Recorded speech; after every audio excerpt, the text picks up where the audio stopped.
नमस्कार, मी प्रभाकर लोंढे, खडतर प्रवास वर्तमानपत्राचा तथा खडतर प्रवास यूट्यूब चॅनलचा मुख्य संपादक। आज आपण भारताच्या निवडणूक आयुक्ताच्या विषयावर बोलणार आहेत।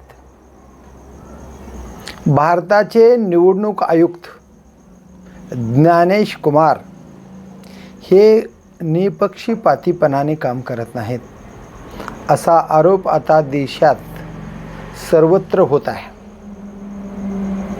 राहुल गांधींनी आरोप केला या निवडणूक आयोगावर की आपल्या सहकार्यामुळे, आपण केलेल्या मदतीमुळे भारताचे पंतप्रधान मताची चोरी करून पंतप्रधान झालेले आहेत, याचे पुरावे निवडणूक आयुक्ताकडे सादर केले। राहुल गांधीने निवडणूक आयोगाकडे पुरावे सादर केल्यानंतर निवडणूक आयुक्त ज्ञानेश कुमार हे राहुल गांधींनाच विचारतात की आपण यासाठी शपथपत्र लिहून द्या, कारण तुम्ही केलेले आरोप खरे आहेत का, हे कशावरून। या बदल्यामध्ये राहुल गांधीने पुराव्याची यादी सादर केली, तरीही निवडणूक आयुक्त म्हणत आहे की आपण 7 दिवसामध्ये शपथपत्र जर नाही लिहून दिलं तर आपले आरोपामध्ये काहीही तथ्य नाही।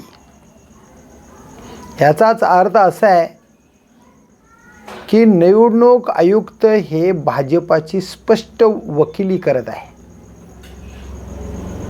भाजपाच्या बाजूने बोलत आहे। आता हे झालं राहुल गांधींचं, पण भाजपाचेच एक खासदार जनार्दन मिश्रा हे रेवामध्ये निवडणूक लढवतात आणि रेवामध्ये त्यांच्याच मतदारसंघामध्ये एका खोलीमध्ये हजार मतदार यादीमध्ये नावं आहेत, एकाच खोलीच्या पत्त्यावर। आणि तशाच पद्धतीने उत्तर प्रदेशामध्ये आणि बिहारमध्ये सुद्धा 100, 150, 200 नावं मतदार यादीमध्ये नोंदवलेले आहेत। आता याकडे सुद्धा ज्ञानेश कुमार हे निवडणूक आयुक्त आहेत, ते दुर्लक्ष करतात। म्हणजे म्हणण्याचा उद्देश असा आहे की राहुल गांधींचं ठीक आहे, विरोधी पक्ष नेते आहेत म्हणून त्यांची दाद त्यांनी घेतली नसेल, पण भाजपाचेच जनार्दन मिश्रा हे सुद्धा खासदार आहेत, यांनी केलेला जो आरोप आहे तोही खोटा का। म्हणजे ज्ञानेश कुमार हे निपक्षपातीपणाने काम करत नाहीत, असं वास्तव चित्र आपल्याला दिसतं आहे। आणि यामुळे TN शेषन या माजी निवडणूक आयुक्त यांची लोकांना आठवण येते आता, कारण त्यांनी आचारसंहिता भंग जर केली तर त्याची कठोर शिक्षा देण्याचं काम TN शेषनने केलेलं होतं। आता TN शेषन यांनी आचारसंहिता तयार करण्याचं काम केलं, त्या पिरियडमध्ये जर कोण गुन्हेगार सापडला तर त्यांना शिक्षा 100% नियमात बसवून दिलेली आहे। पण आताचे खरे हे ज्ञानेश कुमार जे आहेत ते आचारसंहितेमध्ये लोक उघड पैसे वाटतात, शेकडो गाड्या पकडल्या जातात, तरीसुद्धा पैशाच्या गाड्या पकडल्या जातात, तरीसुद्धा निवडणूक आयुक्त गप्प आहे। आचारसंहिता फक्त नावाला आहे, आचारसंहितेमध्ये कसल्याही गुन्हा केला तर त्याला पनिशमेंट मिळत नाही, शिक्षा मिळत नाही। निवडणूक आयुक्ताकडे समजा एखाद्या उमेदवाराने, निवडणुकीला उभारलेल्या उमेदवाराने तक्रार नोंदवली तर त्याचं उत्तरसुद्धा मिळत नाही, मग आचारसंहितेचा उपयोग काय? आरोप केला, तक्रार नोंदवली, त्याचे उत्तर मिळत नसेल तर निवडणूक आयुक्त करतंय काय, असा एक प्रश्न आज निवडणूक आयोगाला पूर्ण देश विचारत आहे. बघा, पुरावे नाहीत, हे पुरावे कशावरून खरे, हे सगळं निवडणूक आयोग तक्रार देण्याला विचारत आहे. राहुल गांधींना शपथपत्र मागितलंय हे खरं, पण भाजपाचे केंद्रीय मंत्री अनुराग ठाकूर यांनी रायबरेली, इटली आणि वायनाड या तिन्ही मतदारसंघामध्ये लाखोचे मतदान यादीमध्ये नोंद झालेत आणि म्हणून राहुल गांधी आणि प्रियंका गांधी निवडून आलेत, अशा पद्धतीचा त्यांनी आरोप केला होता. मग त्यांना शपथपत्र या निवडणूक आयोगाने का मागितलं नाही?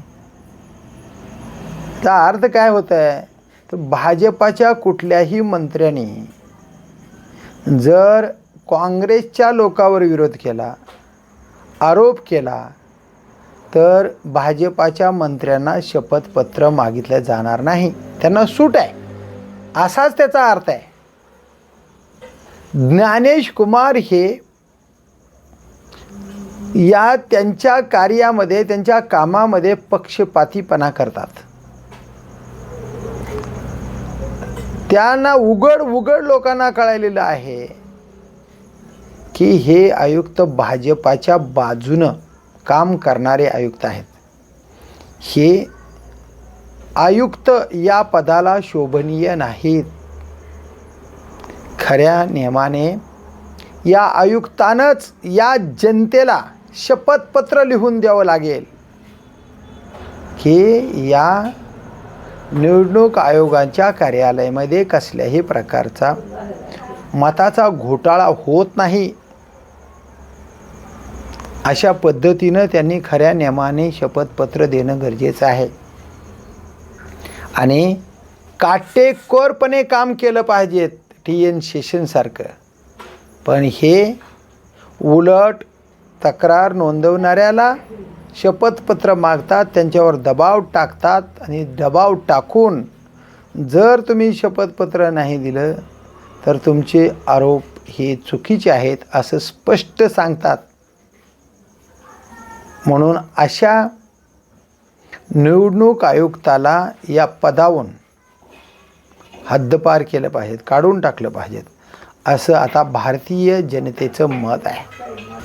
या सगळ्या गोष्टी आता भारतातल्या सर्व जनतेला, आता प्रत्येक मतदार हे जाणून घेत आहे आणि कोण कशा पद्धतीनं काम करतंय, कशा पद्धतीनं काम करत नाही, हेही आता लोकांना कळत आहे.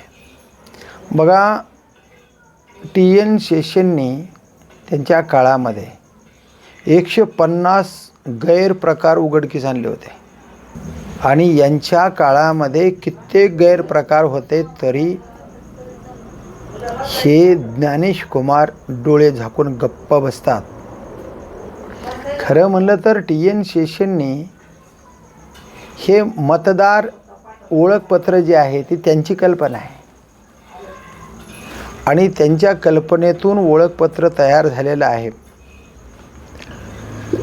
आचारसंहितेचा भंग जो करेल त्याला कठोर शिक्षा TN शेषनने दिलेली आहे. आणि या ज्ञानेश कुमारच्या काळामध्ये आचारसंहितेचा जे भंग करेल त्याच्याकडे डोळे झाकले जातील.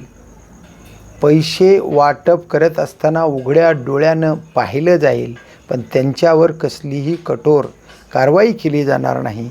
अशाच पद्धतीचं हे ज्ञानेश कुमार काम करत आहेत. अशा पद्धतीनं हे वास्तववादी चित्र आपल्याला दिसत आहे. आता खरं म्हणलं तर महाराष्ट्रामध्ये 5 वाजल्यापासून जे झालेलं मतदान आहे 60 लाख मतदान, त्याचं उत्तर आयोगानं देणं गरजेचं आहे. ह्या निवडणूक आयुक्तानं सांगणं गरजेचं आहे अशा अशा पद्धतीनं मतदान वाढलं गेलं आहे म्हणून. त्याचंही उत्तर दिलं जात नाही. बिहारमधल्या 1,14,00,000 मतं बिहारमध्ये कमी करण्यात आलेत, यादीतून कमी करण्यात. काय कारणं आहेत तेही सांगितलं जात नाही. हे मतं कोणाचे आहेत तर काँग्रेसला पडणारे आणि इंडिया आघाडीला पडणारे हे मतं आहेत. ही मतं कोणची आहेत? मुसलमानाचे आणि यादवाचे आहेत. या 2 जमातीचं मतदान कमी करण्याचं काम या ज्ञानेश कुमारने भाजपाच्या इशाऱ्यावर, भारताच्या पंतप्रधानाच्या इशाऱ्यावर, भारताच्या गृहमंत्र्यांच्या इशाऱ्यावर हे मतदान कमी केलं नाही का असा प्रश्न आज भारतीयांना पडलेला आहे. आणि खरं म्हणलं तर भारताची लोकशाही भ्रष्ट करण्याचं काम, लोकशाही कायमची नष्ट करण्याचं काम आणि संविधानामध्ये असलेल्या नियमाचं काटेकोरपणे काम न करण्याचं काम, नियमाची अंमलबजावणी न करण्याचं काम हे निवडणूक आयुक्त, भारताचे पंतप्रधान आणि गृहमंत्री यांच्या इशाऱ्यावर काम करत नाही का? अशा पद्धतीचा आज भारताच्या मतदारांना प्रश्न पडलेला आहे. आता खरं म्हणलं तर भारताच्या प्रत्येक तरुण पोराने, बुजुर्ग माणसाने, मध्यम माणसाने आपल्या मताचं आपण स्वतः संरक्षण करणं गरजेचं आहे. खरंच आपलं मतदान आहे का कमी झाले, काढून टाकलंय का, हे सगळं मतदार याद्या हातात पडल्याबरोबर हे तपासून घेणं गरजेचं आहे. आणि याचीच जनजागृती भारतभर बिहारमधून राहुल गांधींनी सुरुवात केलेली आहे. आणि राहुल गांधींचं आज पूर्ण देशाला पटत आहे, ते बोलतात ते खरं आहे असं लोकांना आता माहीत होत आहे.